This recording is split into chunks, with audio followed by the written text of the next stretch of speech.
Hi, I'm Darren Sugiyama, CEO and founder of Landsmark Capital. So I thought I'd record this video of me walking you through the highlights of this premium finance life insurance solution that we specifically designed for you based on your financial needs as well as your current health status. Of course, we won't know your exact numbers until you go through full underwriting with the insurance company, but this will give you a good understanding of how the solution can work for you. The other nice thing about this video is that we uploaded it to the cloud, so you can watch it, you can pause it, rewind it, and jot down any notes. And I'm happy to jump on a Zoom call with you to answer any of your questions that you might have personally.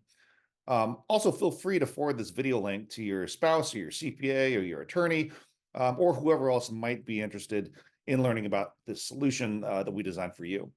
So without further ado, let's go ahead and get started. So your goal is to generate a retirement income stream. And we have several different financial instruments that you can use to accomplish this. We're going to take a look at three different options. So let's take a look at the premium finance life insurance policy design and the loan model. So in column one, this is the actual annual premium that enters the policy each year. And in column two, this is the premium that you would pay out of pocket. Column three is the premium that the lender is going to pay. In other words, the premium that you'll borrow from the bank, and they'll charge you interest each year on the cumulative loan balance. Now, these are speculative borrowing rates, obviously.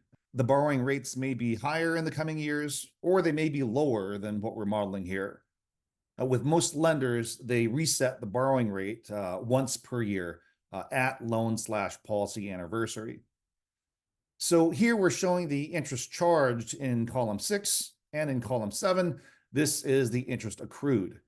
And in column 8 here, this is your planned annual contributions, the equity premiums plus any interest if you're not accruing the interest.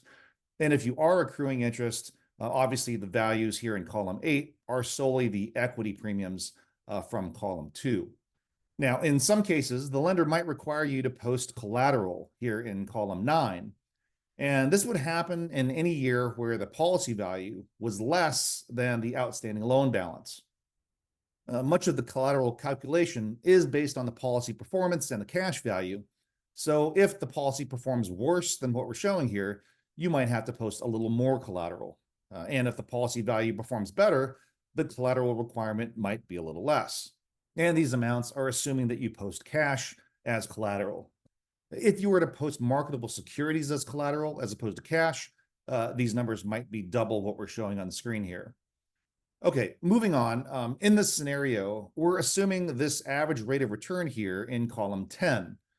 Obviously, if the return is less, the cash value might be less. And if the return is greater, the cash value can be more. And later on in this video, we are going to talk about volatility and historical returns of the S&P 500 and how those historical index returns might affect outcomes.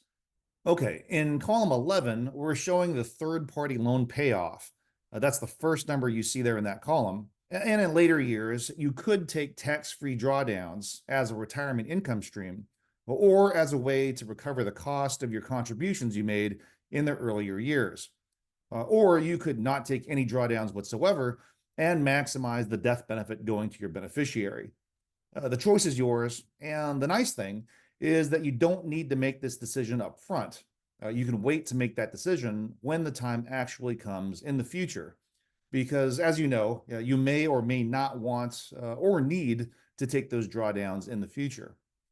And then lastly, in column 14, we see the net death benefit in each given year. This is the net amount the insurance carrier would pay to your beneficiary, a net of all loans.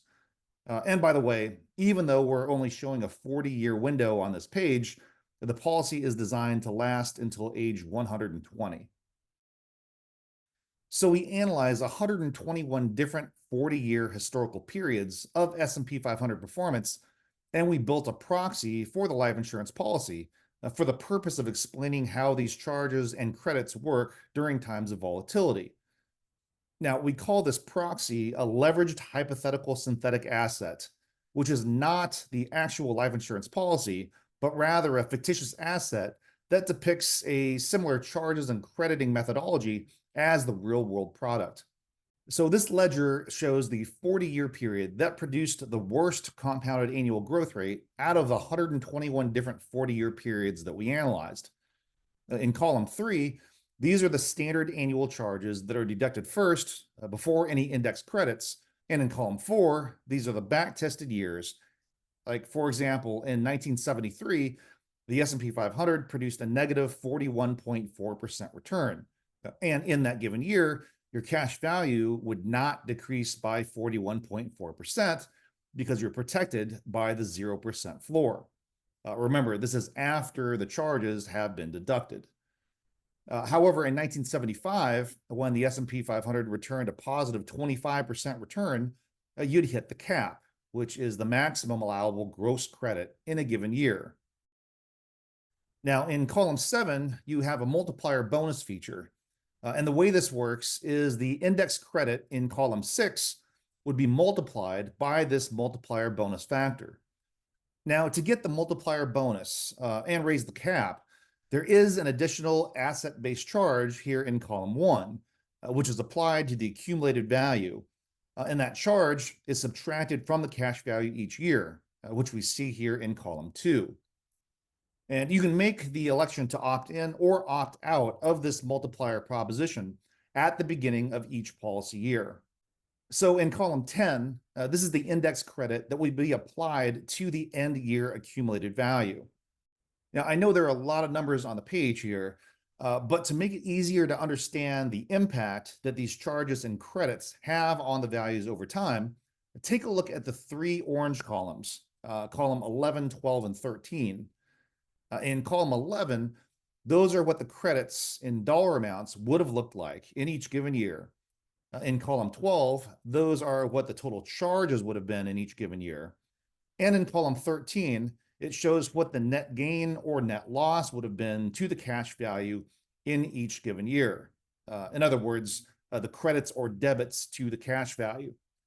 Again, this is just a proxy for the real world product, but the spirit of this explanation is to help you better understand how charges and the crediting methodology works from a mechanical perspective.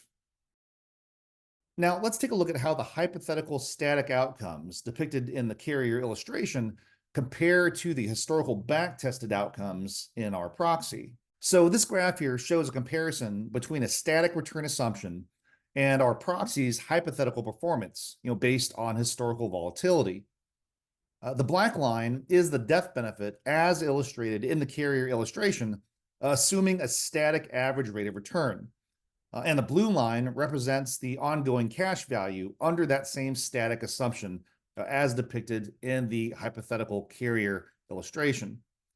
The dashed green line represents the hypothetical simulated cash value in the proxy during the 40-year period that produced the best compounded annual growth rate out of the 121 different historical 40-year periods we analyzed. And the dotted green line represents the worst 40-year period analyzed. In other words, the 40-year period that produced the worst compound annual growth rate out of those 121 different historical 40-year periods that we analyzed. And then the solid green line depicts a hypothetical 40-year period that started in the year 2000, wherein there were 4 zero index credits that would have occurred within the first 10 years of the sequence. And during this period, we also used the actual historical borrowing rates during this time. And then we run that sequence forward all the way up until last year. And then we use the same static return as shown in the carrier illustration in the remaining years. So we think it's important to understand that based on how the market does, as well as the future of borrowing interest rates, that there's a range of potential outcomes, right? Not only with the cash value, but also with the potential income drawdowns. If we look at the green box in the bottom of the legend there, you can see the variance in cumulative drawdowns that may be possible, based on the static as illustrated returns in the life insurance carrier illustration, compared to the various sequence of returns and volatility in the proxy during versions depicting the best 40, the worst 40, and that hypothetical 40-year period that started in the year 2000. The value of this particular slide is to understand that there could be, again, a range of outcomes based on what the actual index does over the next 40 years, of what interest rates do over the next several years, and based on the sequence of returns. And one last thing to understand about this slide is that it is possible that the next 40 years might produce an even worse outcome than the 40-year period that produced the worst compound annual growth rate out of those 121 different 40-year periods that we analyzed. Just like it is also possible that the next 40 years could create an even better outcome than the best 40-year period that we analyzed. Okay, so two more comparisons we'll look at before we wrap this up. The first one is the proxy for the premium finance life insurance policy, and we're going to compare that to an equities and bonds account. The premium finance life insurance policy is in green, and at the top of the screen, we're looking at the 40-year period that produced the best compound annual growth rate out of the 121 different historical periods that we analyzed. And at the bottom of the screen, that's the 40-year period that produced the worst compound annual growth rate. And in blue, we used a hypothetical equities and bonds account during the same back-tested periods. For equities, we used historical S&P 500 returns, and then for bonds, we used historical T-bond returns. 70% of the portfolio is in equities and 30% is in bonds. And we see the income drawdown comparison in the bar graphs on the left-hand side of the screen, and on the right-hand side of the screen, these graphs show the ongoing account balances in each asset. As you can see, the equities and bonds account in the dotted blue line on the right-hand side of the screen is diminished towards the end of the 40-year periods compared to the green line.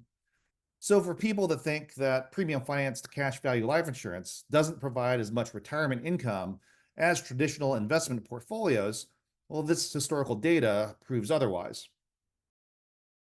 And lastly, we built a non-financed proxy showing the same annual contributions, but no additional lender contributions. So same dollar amounts going in each asset. However, we see the dramatic difference in both income drawdowns and account values during the best 40-year period and the worst 40-year period we analyzed. The green is the back-tested premium finance proxy, and the orange is the back-tested non-finance proxy. So huge difference. So the pages we reviewed in this video only provide a brief overview of an extremely thorough 50-plus page analysis. The summary is not intended to be the sole source of information used in making any financial decision. And you should have been provided a full report that includes all of the ledgers that mathematically explain how the outcomes depicted in this video were calculated in full transparency. And if you haven't received this full report, you can request it by emailing us at support@lionsmarkcapital.com. And always remember that any decision to purchase a life insurance policy or any financial instrument for that matter should be made after reviewing the official carrier illustration and the full report with your financial, legal, and tax professionals. And lastly, I am an internationally acclaimed author and expert on this topic. I have my books being distributed currently in 14 different countries in addition to the US. And one of my books, Premium Finance Life Insurance, The Key to Effective Estate Tax Planning, is available on Amazon. And I publish an updated version of this book each year, so make sure you get the most recent version. So I hope this video was helpful, as its intent was really rooted in education and full transparency. And again, this was just a brief summary overview. So if you have any questions, again, happy to jump on a Zoom call with you personally and help you navigate through making this really fantastic decision for you and your family.